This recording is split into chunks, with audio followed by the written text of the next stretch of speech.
So it's time for our case study of flooding in a river in the British Isles, and we're going to go to the River Parrett and River Tone, which flooded in 2014.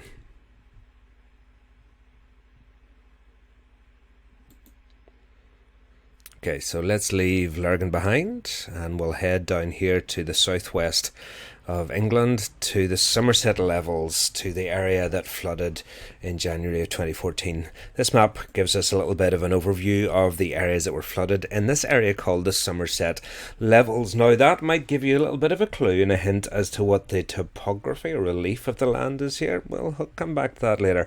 The Somerset levels, and these are the areas that flooded. Let's set the context by watching a little bit of a video.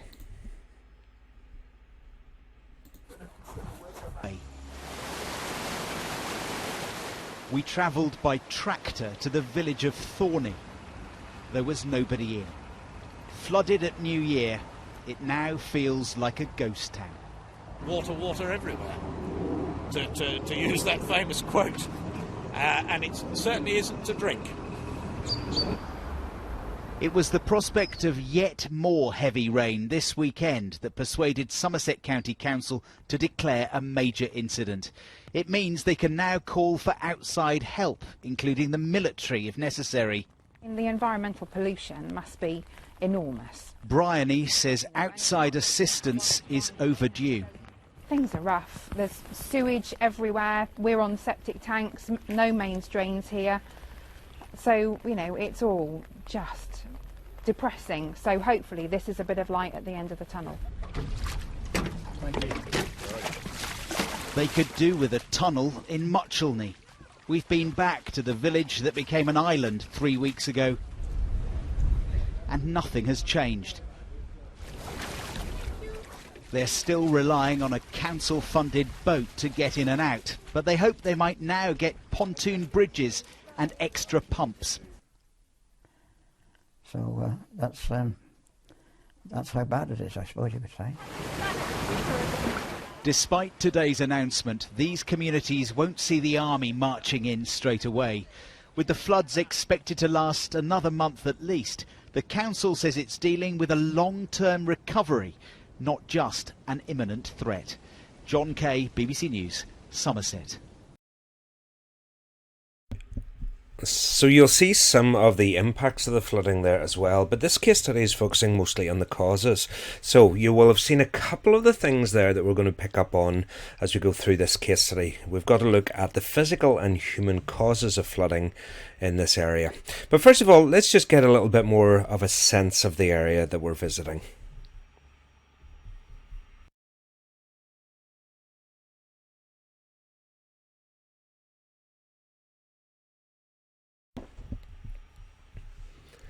So this is the River Parrett. It's about 60 kilometres long and it drains about 50% of the area of Somerset.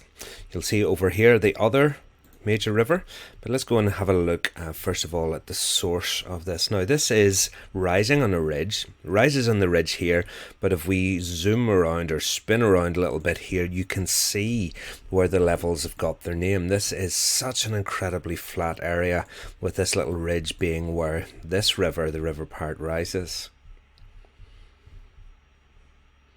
The other major tributary that fits into and flows into it is the River Tone, about 33 kilometres long, and you can see the source of it up here. Let's go and have a little bit of a visit to the source.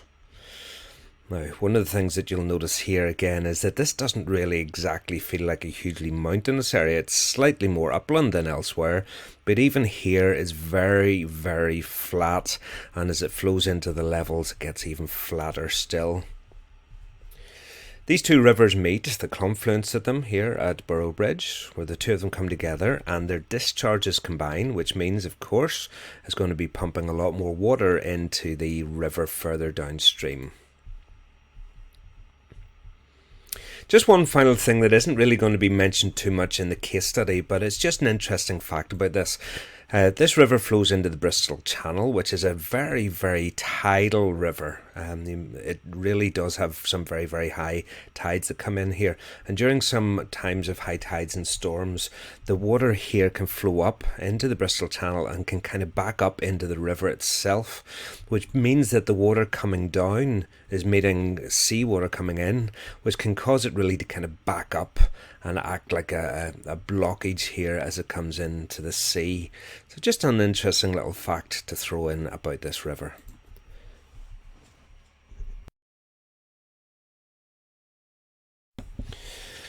And what about that little place that was the island under the water? What about it? Let's have a look here at the village turned into an island by river flooding. Just coming into the main road to the village. Better watch our speed, 30 miles an hour here.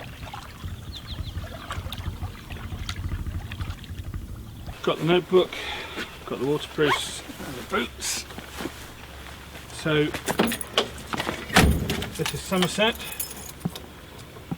The village of Muttlney is about a mile over there, flooded, only accessible by boat at the moment, and the water is so deep in some of the fields that it goes over the top of cars. So we're going to go by canoe, and we're going to have to be careful not to hit into the back of cars.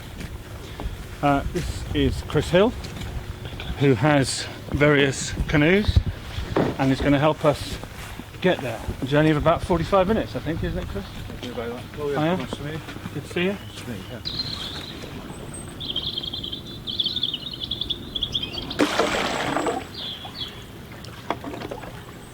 Right, so we're on the road to Muttlney from Langport, village of Muttlney. There's over 100 residents in the village. They've been cut off for over a week now, I think, or at least it's getting very close to a week. And there's only one way in, and that's by boat. And here we are. So along what's normally a normal country lane, tree lined and pretty scenic on the Somerset levels. It's very wet.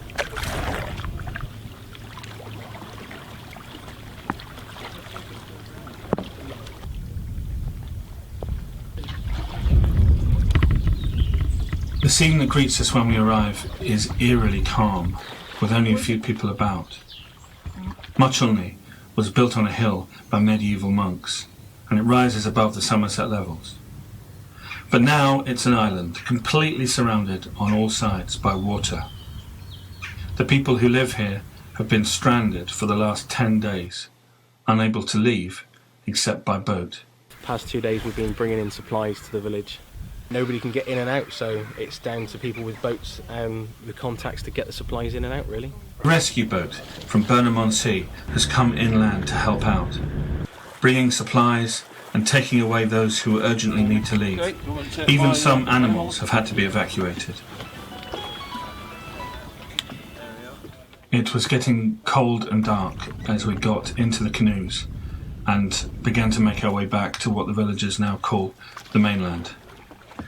People in Muttlney are very clear. They want somebody in authority to come and see for themselves the damage that has been done by the floods.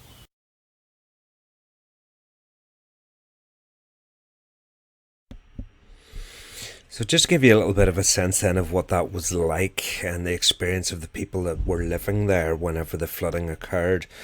But why did it occur? Why was this area so vulnerable and so susceptible?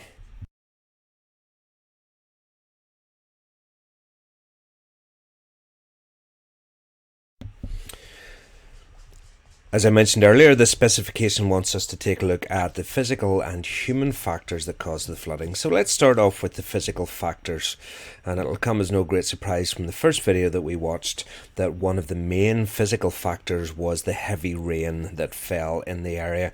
In fact, you had 6 major storms between mid-December and early January, and 6 more from late January to mid-February. which led to twice the average monthly rainfall. And if you have a look here, you can see just that concentration of rainfall that there was in the southern part of England at that time. This wasn't the wettest area, but there is another set of factors that we'll look at in a moment that combine here to make the Somerset levels so particularly vulnerable to this heavy rain. So in your books you'll find a little page with a summary with this diagram in here, and what I want you to do as you go through the video is, as I go through this, I'd like you to pause and to write this down to complete your little summary revision poster, if you like. So the first of the physical cause is this high total rainfall. So there's your 6 storms in December to January, 6 more January to February, and that's your twice your monthly rainfall. Now, what I want you to do then, if this twice the monthly rainfall then fell onto saturated ground, so this lot of rain is going in and the ground gets very, very saturated. Now, this brings us back to that little thing that we did before. What would happen if the dominoes, all those connections, what would happen to surface runoff if precipitation fell onto the very wet ground? Now, remember when we did this before, I said it's all about connecting the dominoes. It's all the individual this that leads to this, leads to this, leads to this, therefore that. So pause the video here. I will show you the answer in a moment, but pause the video, have a little bit of a think, and see how many of the steps that you can come up with. Okay, let's have a look at the answers to this. The heavy precipitation means as the soil is very saturated, when the rain falls, there is less room for infiltration. Consequently, you're going to get more overland flow occurring, and so the river discharge is going to rise and increase very, very quickly as a result of that. So that is physical factor number 1, the very heavy rains. This being a case study, of course, you've got to make sure that you're learning some of these facts to go along with it. What about the second one? The second one is related to the relief, which is another word for the shape of the land or topography, and the soil type. So the Somerset levels, I've already given you a big clue. Here we are. There's the River Parrett, there's the River Tone there. The Somerset levels, as the name suggests, are very, very low-lying and very, very flat. Now, they are surrounded by more upland area, but this kind of creates this very large, flat, bowl-like area. And in fact, that's what I was trying to show in this diagram. There are the hills around, there's the Parrett, and there's the Tone coming in, and you've got this bowl-like area.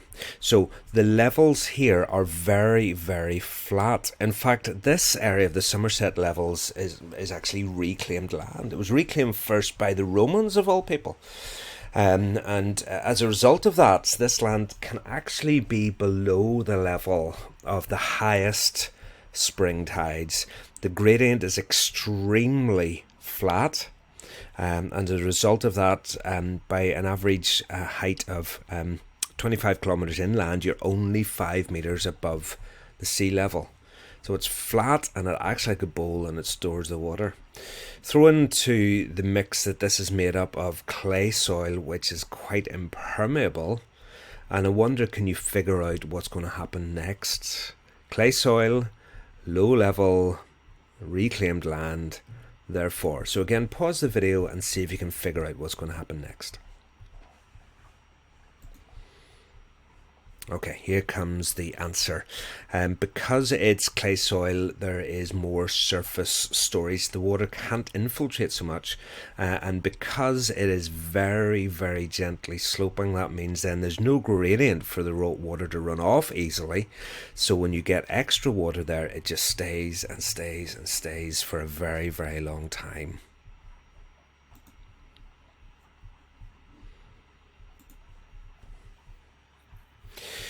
Right, let's just go and visit one particular area that you may well have heard of before, which just gives us a little bit of a flavour of what this is like. Glastonbury, famous for, of course, the music festival. Well, famous for the music festival, also famous for mud.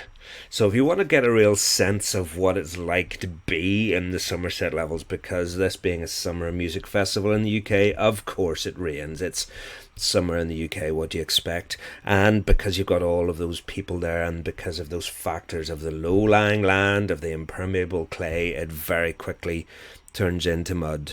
And what you end up with is these glorious scenes of this absolutely mud-infested, mud-caked experience. Now, for some people, of course, it's a wonderful experience. You've got to lean into experiences like this, don't you? If you're going to get a muddy surface like that, what better way to spend your time than just mercilessly throw yourself at it and slide through it?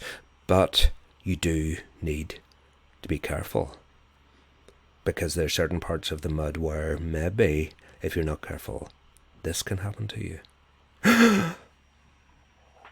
Well, at least they went out doing what they loved, sliding through the mud. Well, I better quickly say, in case any of you are panicking, that's not really a person. You're okay. You don't need to be traumatized by this. This is somebody having a joke, sticking the wellies into the mud like that, and you just feel how gloopy that is. Now, hopefully that gives you a real sense of just how impermeable these surfaces can be, and the water just sits there, and in this case then turns into all of that mud. So, a little detour to Glastonbury. Right, let's move on now and take a look at the human causes of flooding, because what we'll discover as we look at this, though, that floods occur naturally and will occur naturally anyway, there's certain things that human beings can do as we live with and interact with rivers and their floodplains that can actually make the problem of flooding worse. And the first of these that we're going to look at is the whole issue of siltation and the lack of dredging. Now, dredging will be a management strategy that we'll look at in the next little section, but just to give you a wee bit of an overview of how dredging works, if you take a look at this, the idea is that you'll get diggers like this that will come along to the side of the rivers and will literally dig out the silt that is in it. You can see here, this digger here has laid all of this silt along here. Now, why would you want to do that? Well, this is how dredging works. The silt is going to build up on the river over time, and there's your levees at the side of the river, and here's your floodplain, which means that actually that you're reducing the room in the river for water. You're reducing, in other words, the capacity. Now, you might have come across the word capacity before in terms of like a football or sports stadium. What's the maximum capacity of people? It just means how much of something you can fit into it. So the maximum capacity of this river is exceeded and the water goes over onto the floodplain. So what can you do? You can come in here and you can remove this. The diggers we saw were in the side of the river. Sometimes they can be in floating barges, and it's pumped out and taken away, and this will increase the river capacity. Now, in the next section we'll look at why this can be a limited river management strategy. The rivers will re-silt up again, but this is what the dredging process will do. It removes the natural build-up of silt to increase the capacity, but you have to come back and do it over and over and over and over again. And as we'll discover in the next section, it's not a particularly environmentally friendly or sensitive way of managing rivers. So the Environment Agency, which is the government body that's responsible for looking after the rivers here, decided that it was going to stop dredging of the rivers. Now, again, more context to come in this later on. Whenever we look at this later and you come back to this case study, it'll make a lot more sense to you when we've found out more about it. But they stopped the dredging. So this was the human decision, the management decision to stop the dredging, and the River Tone and the Parrett had not been properly dredged for 20 years. Now, this was very, very controversial for the people that lived here, because whenever you are living beside a river that floods, and whenever you're saying that dredging hasn't taken place, you kind of put those two together and think, the dredging is the cause of the flooding, or the lack of dredging is the cause of the flooding, so we need this to be dredged. We will discover it's not quite as simple as that, but that's how these people were viewing it at the time. Now, to show you this, let's go back to Burrow Bridge here where the confluence is, and we'll visit this little bridge here across the river. And what we'll do is have a look at some photographs from before and after. This is an old photograph of this bridge when dredging took place. And whenever dredging took place, the river was wider and the river was deep. You can't see the depth, obviously, but it was there, and you can see the capacity. Now, I'm going to show you a photograph, a more recent photograph, and I want you to use this circle as your frame of reference. Let's have a look and see if you can see the difference in the capacity of the river channel. See it? Let's go back to the original one. There's the circle, there's the riverbank, there's the bridge. That river is significantly narrower, isn't it? The amount of silt that has built up in it since dredging stopped has considerably reduced the capacity. So what did this area look like whenever the flooding occurred in 2014? Not surprisingly, it looked like this. So with less dredging and with less capacity in the rivers, that's one of the factors that led to the increased flooding that occurred there. A second human reason for the flooding problem here in 2014 was another one of the management strategies of the area. The flooding on the levels was made worse because of the extra water that was pumped into the levels from the towns of Taunton and Bridgewater. This is part of a scheme to try and protect the houses that were built there, part of an approach by the Environment Agency to river management. But again, that extra water meant that the problem of the flooding was much worse in that area. So that brings us then to the last bit that you need to add into your poster here. There is your human cause number one, the lack of dredging by the Environment Agency, and then the redirecting of the floods. So there you have the summary of this case study. The physical causes of the flooding, the high totals of rainfall, 6 storms in December, January, 6 more January to February, twice the monthly rainfall, falling to saturated ground, so it meant it couldn't infiltrate, there was more overland flow, and then flooding occurred. Secondly, where did this rainfall occur into? A low-level reclaimed land, and so it was very flat, very bowl-like, with impermeable soil, which led to less infiltration and more surface store. So you're going to get a lot of flooding occurring naturally anyway.